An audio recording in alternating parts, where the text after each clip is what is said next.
کریم صلی اللہ علیہ وآلہ وسلم نے فرمایا ابو ہریرہ چادر بچھا دے.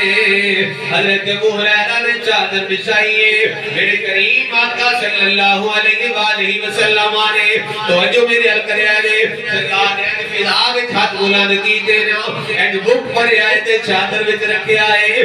دوسری باری سرکار نے اس طرح عمل فرمایا ہے.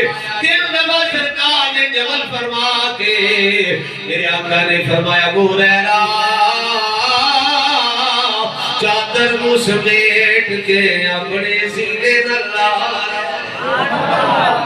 ابو ہریرہ چادر کو سمیٹ کے اپنے سینے دینا لا لے. حضرت ابو ہریرہ رضی اللہ تعالیٰ عنہ نے پہلے ایک نکر اٹھائیے, پھر دوسری اٹھائیے, پھر تیسری اٹھائیے, پھر چوتھی اٹھائیے, اور سمیٹ کے اپنے سینے دینا لا لے آئے. پھر حضرت ابو ہریرہ